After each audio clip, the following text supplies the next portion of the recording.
Okay, let's finish up this chapter on supply, um, and really take a look at some of the things that business owners need to look at when they're doesn't sound right when they're planning their business and then trying to perfect and figure out exactly what the right amount of numbers are.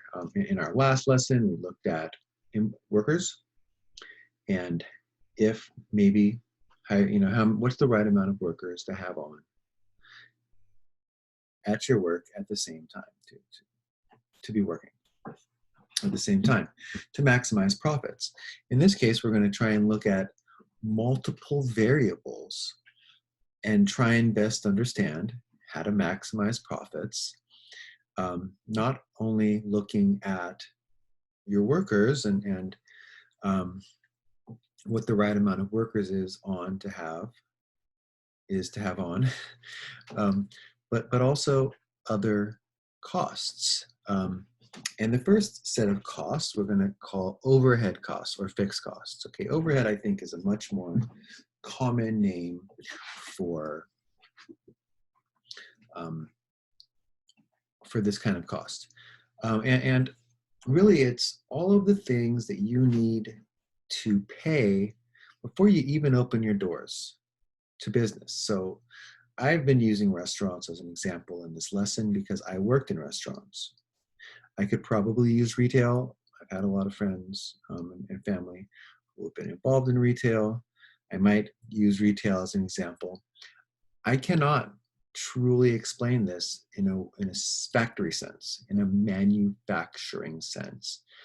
I have never worked in a manufacturing job. I really don't know anyone who has, or at least not to the level of now, you explain it to me and I get it and I can now teach it to my students. I've never.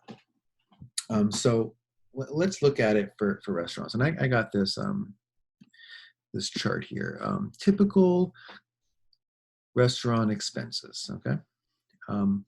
So about 32% of every dollar that I, the restaurant owner, and by the way, restaurants are really hard to make money in. So I don't know if I would ever own a restaurant. I know it's kind of a fun dream. So many people, I want to start a restaurant or a bar. I have a friend who's a teacher, and her husband started a restaurant / bar, and man, it's a great place, but they're losing money. It's like, well, it takes a while to get started. Yeah, I know, but man, that's rough. I don't know. Those people are courageous, and I admire them. But anyways, 32% of costs are food and beverage costs.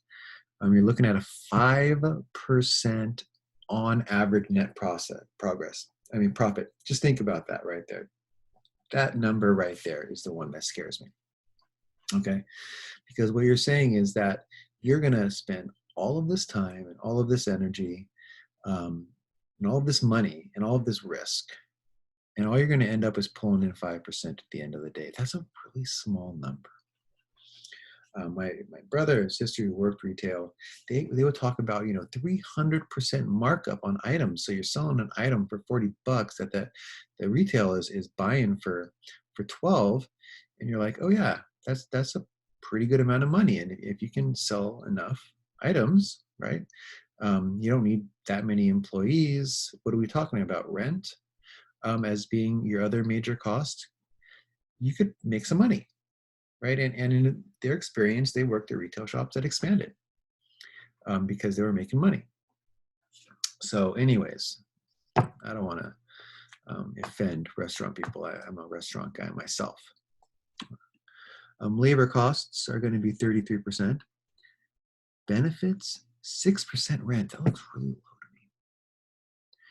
Energy, okay, you got to be cool. Lights on, TVs, etc. Paper, miscellaneous. Okay, paper, I guess, boxes and stuff, this kind of thing. Sure. So let me just get on. I'm sorry, I'm organizing. So your overhead costs are all of the things that you need to pay for, right? And it's not just rent. of the property. It's your employees' costs. It's your product that you're going to sell cost. And in retail, I would go ahead and say that rent's probably higher than 5% of your costs. You don't need that many employees there. You know, in a restaurant, you not only have your waiters and then your hosts and then your managers, but then you have cooks and cleaning staff and busboys. There's a lot of people there that work in a restaurant. Where in retail, I tell you, my brother and sister, when they worked retail, or my buddies over at the snowboard shop, I mean, there would be 2 or 3 people on per shift, right? And then you think, oh, $4.25 an hour, they're not paying that much on labor, whereas the rent on that place is probably, a fair chunk, it's 1,000, 2,000 a month. I'm going to go ahead and guess, maybe 1,000 when I was young, and 2,000 now. Okay. So anyways, those are what we call fixed costs or overhead costs. Your variable costs are things like seasonal changes, right? So in the summer, we're going to spend more on our air conditioning bill. It's really hot in the valley, and we got to run the AC all day. So this is an adjustable. This moves per month. I always think Magic Mountain on this one also, because I worked at Universal Studios. I told you that one summer after my senior year. And the thing about these amusement parks is that they're only really open big hours in the summer. I don't know if you've ever tried to go to Six Flags or Disneyland in the winter, but the hours are different. I remember one time I went down to Disneyland in the winter, and I was so excited with an ex-girlfriend and a buddy. And his girlfriend, got off work. We're like, we're going to have the funnest night, blah, blah, blah. We got there and it closed at 6. It was like 6 when we got there. It's all the way in Anaheim. We got off work.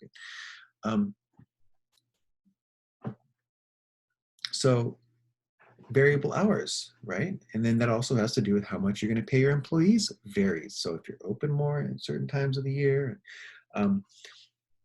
this kind of thing, these kind of costs can vary. Also, if your materials, right? So not only how food costs change, but how much food you're ordering will change based on sometimes the season, sometimes the day, right? On your Friday nights when you're busy, you're gonna order a lot more fresh fish because your fish has got to be fresh, and then on your weekdays, your Tuesday nights are really slow. Your rainy season's really slow. You're probably ordering a lot less. So you have these fixed costs, right? Which is every paycheck, this much is going to go to my rent, to my basic stuff here, my management, my basic lighting.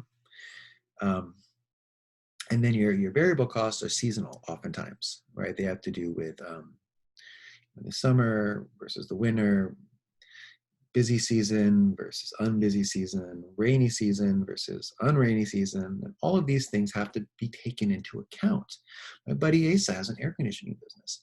And in the summer, he is unbelievably busy because everyone wants their AC fixed. But in the winter, what do? How many people really run their AC heavily in the winter? Much less. So you're laying off staff, you're ordering less parts for machines to go in and fix, the variability factor, and all of these things need to be taken into account. Running a business is very hard. Another thing to kind of take a look at is brick and mortar shops versus, say, internet, right? I know a lot of students. I had a student a few years ago who was a TikTok person. And seriously, she told me she had 1 million plus followers. I mean, it's unbelievable to me. And she made a lot of money doing this. Great young entrepreneurial spirit. I love to see it myself. But what are your overhead costs if you're a TikToker, or if you're a maybe you have an internet business? I know people who my buddy, he and his wife tried to start a clothing company called Ratitude, where they would make cool clothes for kids 1 to 3. I had a child 1 to 3, and I remember talking to him about this, being like, "It's a great idea because what really I want to have Laker clothes, for my daughter, and they don't make them. They just don't. There really is kind of an empty space in the market there, like maybe a vacuum where someone could come in, a big company, and start making clothing for young kids that is cool instead of just like whatever, basic colors. And maybe you could try and pull in some money. He had like skateboarding stuff, snowboarding stuff, and I thought it was a great idea. Okay, never really got off the ground. But what kind of money do you really need to do that?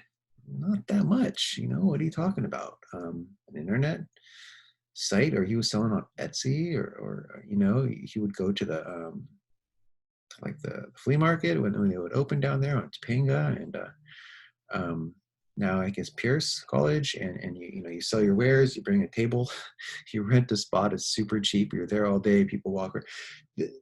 Or right now, a brick and mortar stop, a restaurant, right? These are expensive, and now your ovens, all of them, the machinery. I mean, think factories. I don't even know how much it would cost to start a factory. Millions, right? So overhead costs vary depending on the type of business. Your brick and mortar shops are going to have really high overhead costs when you're actually in a business, and you're doing stuff and you're making stuff. And then maybe your retail, even if it's brick and mortar, is a little less. But I always wonder, right? You ever go to Ralph's? We all do probably, or whatever, supermarkets. They have all of this food just lined up as far as the eye can see. And you got to think, I mean, did they buy all this food first to stock their shelves? Or maybe I know there's like Coke guy will show up and fill the shelves full of Coke, and then does he take them down? I don't know how all of this works. Okay. But these are the kind of things that need to be considered. My brother and sister clothing, would be sold at their retail shop. And I know that they had to buy that clothes in advance. So how many smalls, how many mediums, how many larges, how many extra larges, double X's are you going to buy? I'm a double XL. And then sometimes no one will buy it because there aren't that many people who fit into it, or a triple XL. It's bigger than me. And then you can find that on sale right at the end of the summer. Shorts, double XL shorts on super sale. You can buy them for cost. They're just trying to get them off the shelves. So all of these factors come into play when you're starting a business. And I don't want to discourage you from starting a business, but boy, this sounds hard to me. I don't know. It sounds, there's a lot to it. And I think that maybe I've advised, if you're going to start a business, there's college programs. CSUN is a beautiful college program and building up there in the northern part of campus. And, you can go and take classes on how to run your business, and they can teach you how to do this stuff a lot better than Marini can teach you in 10 minutes, right? Or in your economics book. But I guess at least if you're aware of it, then if you are considering this as a future career choice for yourself, that you can, that it'll help you. It'll help you make the right choice.